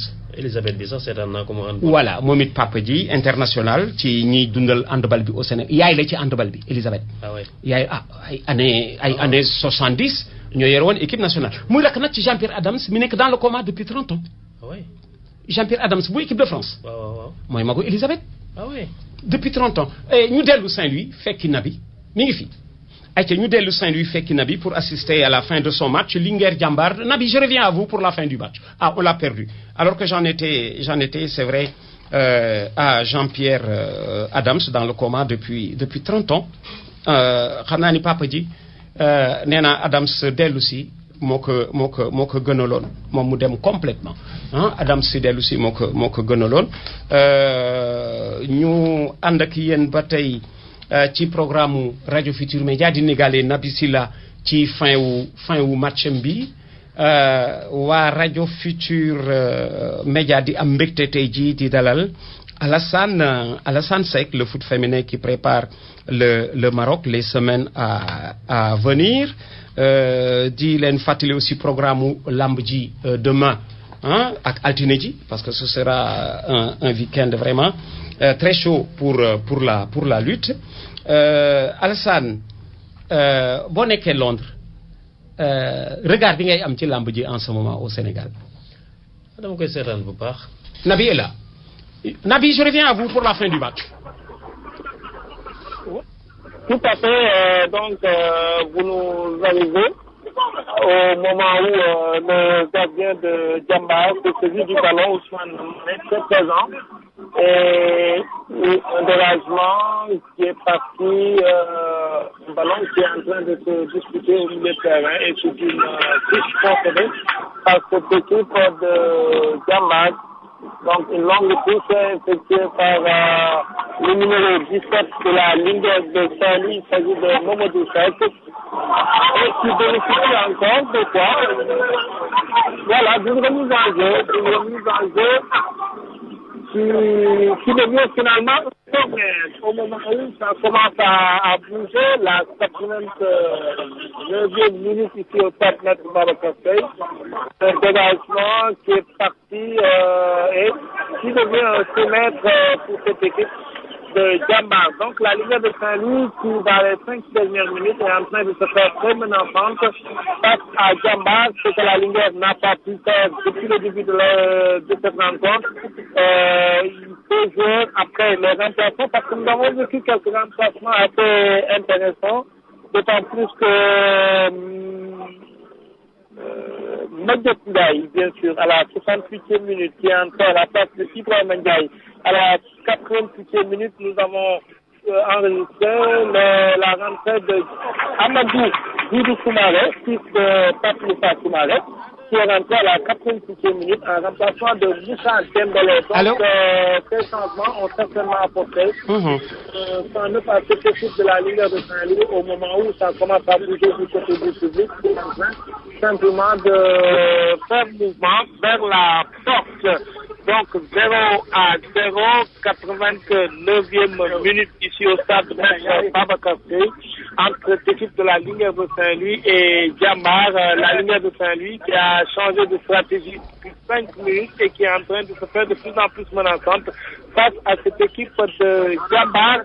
Donc cette équipe de Djambar qui concède finalement encore un corner. On a enregistré au moins 5 corners en moins de 5 minutes. Ici au stade Maître Babacar Seye et tous ces corners, donc c'était au bénéfice de la Ligue de Saint-Louis. Corner tiré mais repoussé par cette défense de Djambar qui se saisit du ballon, pas pour longtemps parce que Dermé est encore là. Ibrahim Dermé qui retrouve à nouveau le ballon, qui fait au centre faute de main qui n'était pas intentionnelle et qui donne à cette équipe de la Ligue de Saint-Louis un coup franc assez intéressant qui sera exécuté par Momodou Seck qui a présentement le ballon entre ses mains, qui le pose mais qui le laisse finalement à Serigne Sène qui va exécuter, Serigne Samba Sène Djouki qui va exécuter ce ballon entre Serigne Samba Sène et Momodou Seck. C'est finalement Serigne Sène qui sera bien tiré dans la surface de réparation de Djambar. L'axe central se dégage par la tête, un dégagement qui ne va pas très loin, d'autant plus que récupéré par Momodou Seck qui fait son match, finalement concédé par le joueur de la Ligue de Saint-Louis. Il s'agit bien du numéro 26 Aladji Mansouba qui a eu à écoper d'un carton jaune au cours du match. Et donc, coup franc mal exécuté, que la défense de la Ligue a simplement dégagé. Fii ci stade Maître Babacar Seye daanaka match bi mën nañ ni jeex na ndax à 4e arbitre bi jóg na xool na montram ci jamono ji sànni bët rek li nga xamee ni moo di naataangoom bi ci digg bi waaye ci jamono ji kooku mi ngi xool yaa ji ci wàllu match bi ak bal bi fan la war a toll mu doon ci jamono joo xam ne itam Linguère mi ngi dugalaat rek boppam bu baax a baax ci zone dangereuse bu jàmbaar depuis 5 minutes daal ñoo ngi am ay jafe-jafe ngir dégager bal bi mu génn complètement seen zone loolu la Salim Ndaw di tenté ci jamono ji mu demul fu sore arbitre 4e arbitre bi yëkkati na nee na ñetti simili moo di arrêt de jeu yi ci jamono joo xam ne nag kii di arbitre central bi gees na ko bët ba pare continuer Nabi bu nekk ci diggante Dermé ak Salim Ndaw ci milieu terrain bi Dermé ba léegi mooy yor bal bi Ibrahima Dermé Burkinabé de Linguère de Ndar bi ñàkk ko finalement ci duel boo xam ne am na ko ak Salim Ndaw ballon dégagé pas pour longtemps repoussé par la défense de la Linguère de Saint-Louis, retrouvé finalement par le numéro 7 de Djambar, Arfan Dafé, qui fait du reste un très beau match, qui est entré également, c'est Arfan Dafé en cours de jeu, qui jamono ji mu doon match boo xam ne daal am na solo finalement Salim Ndaw Arfan Dermé, c'est le but, ah non non non, c'est le but de Babacar Seye, une action rondement menée entre Salim Ndaw, Arfan Dafé et c'est finalement le numéro 10 Mokhtar Fall qui après avoir raté une première fois son tir, qui retrouve le ballon et qui trompe Khadim Ndiaye, le gardien de la Linguère de Saint-Louis. Vous avez assisté à ce match dans les arrêts de jeu entre la Linguère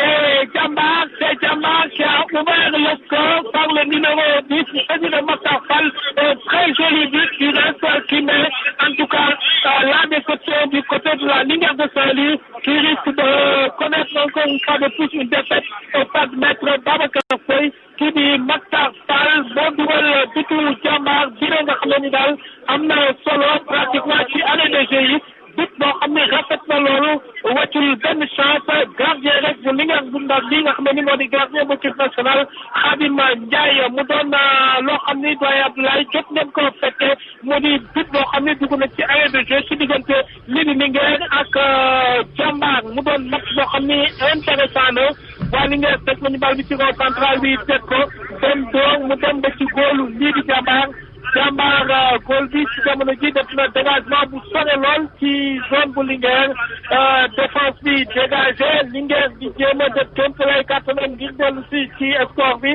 mais waa Djambar duñ leen ko wàcce ndax ñoo ngi xëccoo bal bi ci jamono ji nga xam ne ni sax seen attaque bi jot nañu dem bal bi dem ba ci Khadim Ndiaye arbitre bi ci jamono ji nag mi ngi topp xool na li nga xam ne moo di montram daal di continuer bal bi daal mi ngi voyagé ci diggante camp bi ak camp bale hors-jeu Djambar xaw na rek dafa ci mën a nem jéem a nangu bal bi waaye défense bu Linguère jot nañ def dégagement bu am solo dégagement bi dem na ci biir zone bu lii di Linguère oui plutôt la Linguère de Saint-Louis mu ñoo commencé nag jël bal bi di jéem a def seen kattan bal boo xam sax def na ba ci lii di surface de réparation bu Djambar waaye gis nañ ni mujj na nekk 6 mètres doyen Abdoulaye. waaw lii li nga xam ne mën nañ ko jàppee 7 mètres Babacar Seye arbitre bi siffleegul lii di fin de match bi.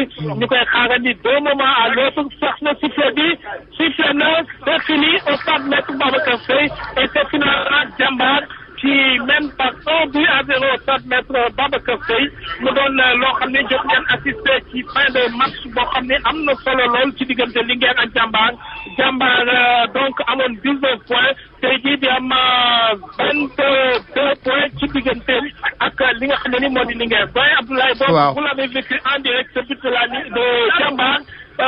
Ici au stade Maître Babacar Seye dans les arrêts de jeu, une très jolie action menée à partir de Salim Ndaw qui est parti jusqu'à Arfan Dafé et c'est finalement Mokhtar Fall qui marque un très joli but ici face à la Linguère de Saint-Louis. Donc Djambar a remporté cette rencontre devant la Linguère de Saint-Louis 1-0. Merci Nabi Sylla Djambar nag mi ngi bëgg nekk cas de réflexion pour tout le monde jóge 2e division ñu ngi léegi ci phase retour bi mu nekk leader rawee 2e bi 4 points rawee 2e bi c'est l'équipe championne sortante ku jóge 2e division bokk ak poule équipe championne en titre rawee que 4 points et Jambar boole ci meilleure attaque meilleure défense. Du jeu avec la manière. waaw meilleure attaque meilleure défense xam nga li ñuy wax naan infrastructure moom la Sénégal soxla am ay terrain. mais gis nag yooyu pour ñu wàññi ko foog ñu revoir seen ambition à la baisse mun la yore 50 fédérations ñëpp bëgg tukki. ñëpp bëgg dem dans le monde di tukki di dellu si rek toog di xoolee. léegi daal dama ne li ngeen di wut même su ngeen ko amee du leen yokk gagné kese. waaw entre gagné Alassane entre gagné Coupe d'Afrique. ak am ay terrain ci biir réew bi am ay terrain ci biir réew mi moo gën gagné Coupe d'Afrique. même am médaille olympique. dellu si takk ka yow kenn toog yow kenn di xoole ñu am ay terrain ci biir réew mi moo ëpp. choix dañu toll ci boobu choix. te état bu ñu ko defalul def nga le mauvais choix le choix qui s'impose tey jii Jambar daf ko wane. moo di am ay terrain Jambar li tax mu toll fii dafa am terrain boppam di ci yëg di ci wàcc waxtu wu ko neexee. C'est Moustapha Fall, hein? Moustapha Fall à Yoff. Moustapha. Voilà, Abdoulaye, c'est terminé ici au stade de Yoff avec le port autonome de Dakar qui a réussi une bonne opération ici à Yoff. 2-0, début qui ont été signés par Abdallah Diakhaté à la 43e minute de jeu et à la 88e minute de jeu, ce même Abdallah Diakhaté a réussi à doubler la mise, permettant à l'équipe du port autonome de Dakar de remporter cette importante victoire 2-0 à Boulaye. Et si vous me le permettrez très rapidement, je suis avec Michel Ousmane Kanessar, c'est le nouveau président du port autonome de Dakar. Vous venez d'être élu aujourd'hui comme nouveau président du port autonome, remplaçant Corsen Sarr. Qu'est-ce que ça représente pour vous? Merci Moustapha. Je me permettrai tout simplement de préciser que j'ai été élu à la tête du nouveau comité directeur. Et déjà, c'est comme ça que ça se passe. C'est ce comité directeur que je dirige qui va incessamment se réunir pour mettre en place un nouveau bureau. Ah, d'accord. Alors, on m'appelle président tout simplement parce que j'étais le premier vice-président sortant. Alors, qu'est-ce que ça me fait? Ça me fait beaucoup de joie et j'espère que ça va me permettre de parachever l'œuvre du président sortant, que je remercie beaucoup pour avoir eu à collaborer avec lui de façon très loyale pendant 2 mandats successifs. Rapidement ci olof gannaaw bi nga xam ne yow lañ toppal ci équipe bu port bi lan nga ñuy mën a wax ci wolof. waa jërëjëf Moustapha waaye damay leeral rek ne dama jiite woon liste comité directeur bu bees bu ñu fal tey bi ñu demee assemblée générale ordinaire bu port faliwul nag président bi ci kanam lay nekk bureau boobu comité directeur boobu nga xam ne fanweeri nit ak ñett ñoo ko bokk assemblée générale fal leen ñooy fal seen président. Alors comme nag maa nekkoon man lañ toftaloon ci Corsen loolu moo tax ñuy wax président mais attendons donc quand même que ñu formaliser ko au niveau du comité directeur ba pare naa ci profiter aussi rendre hommage remercier Corsen Sarr qui a été président bu yaatu bu liggéey bu rafet bu ma am yéene yeggali. Voilà, merci. Donc, Ablaye, c'était le président Ousmane Kanessar. Donc, 2-0 pour le port autonome de Dakar. Ouais. Le stade de Yoff, Moustapha Fall, Radio Futur Média. Bonsoir, Abdoulaye. À bientôt. Merci, Moustapha Fall. Alors, je vais rappeler donc tu as le programme. Jambar qui gagne à Saint-Louis. Chez la Linguère 1-0, but de Makhtar Fall pendant les arrêts de jeu. Chez Demba Diop, Yogo mi ngi dajek ñaari tali. Goré Wakam pare nañu. Yoro Mangara danañ ci dellu si ak yéen tout à l'heure.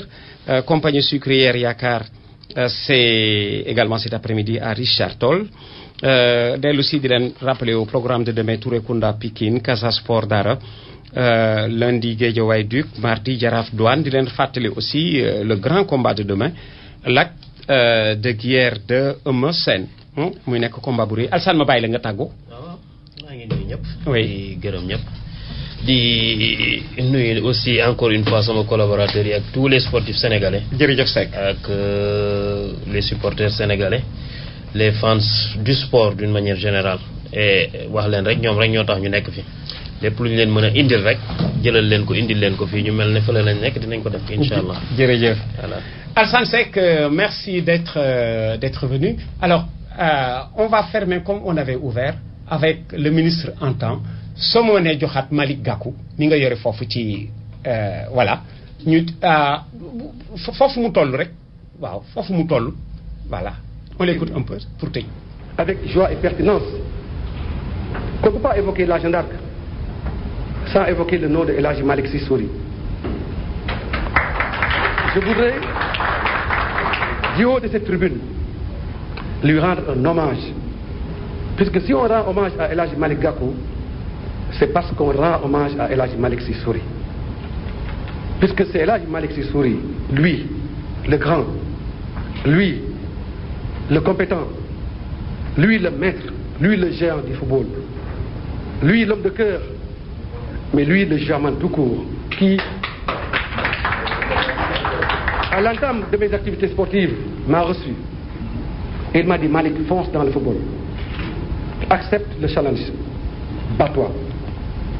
Et ce jour-là, je lui ai dit, Monsieur le Président, mais moi je n'ai aucun moyen pour diriger un club, pour me bagarrer dans le monde des reptiles du sport sénégalais.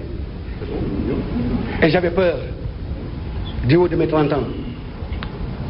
Mais El Hadji Malick, par la chaleur et la dimension et la qualité surtout d'homme d'État qu'on lui connaît, a su trouver les mots pour m'encourager, a su trouver les mots pour guider mon action, a su trouver les mots pour me définir une trajectoire.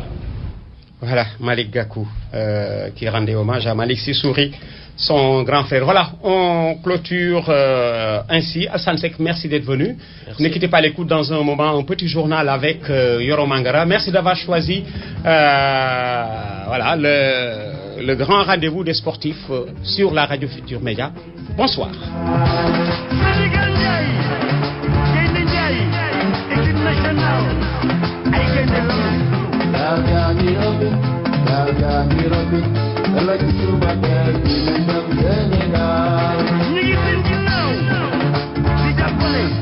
Équipe nationale du Sénégal ay gaynde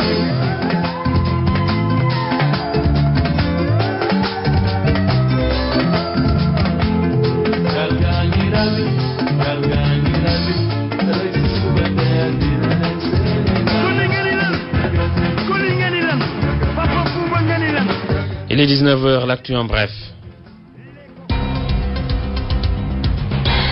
Bonsoir à tous. Le parc automobile de la présidence pillé par l'ancien régime Macky Sall, le nouveau président a dû recourir à ses propres véhicules pour son voyage à Touba. Les responsables du PD sont tout pris, tout, même les objets d'art ont été emportés. Macky Sall a effectué sa première sortie en tant que président de la République aujourd'hui à Touba. Le chef de l'État s'est rendu dans la ville sainte, une visite de courtoisie au khalife général des Mourides.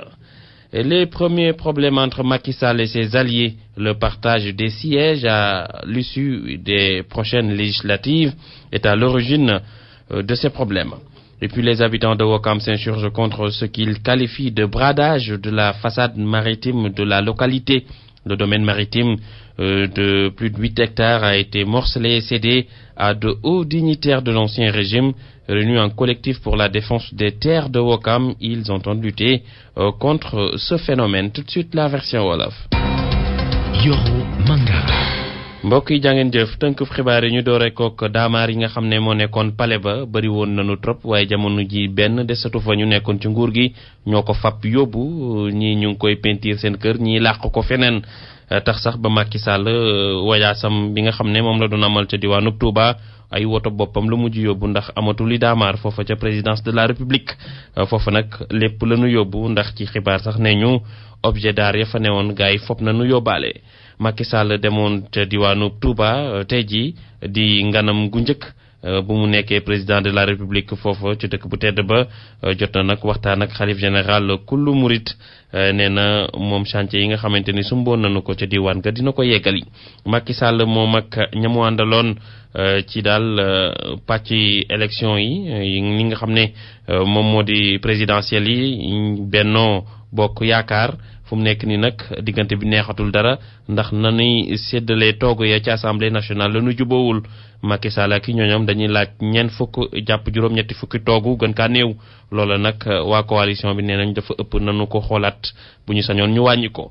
ña dëkkee Wakaam ñoom di ñaawlu suuf si nga xam ne ñu ngi koy dog-dogee di ko pàcce-pàccee rawatina ci peggub géej gi ne ñu ña koy def di ñi nga xam ne ñoom ñoo nekkoon ci nguur gi Abdoulaye Wade ak ñi mu àndal kon ñeeñu ñoo caxat-caxatee foofa lu ëpp juróom-ñetti hectare la ñu dog-dogee jaay ko te ña nekkoon ci nguur gi ñoom ñoo ko moom tax ñu taxawal ab collectif ngir ñaawlu li ni mel mu nekkoon tënkub xibaar yi yeneen tënku xibaar 8h lay doon jërë ngeen jëf.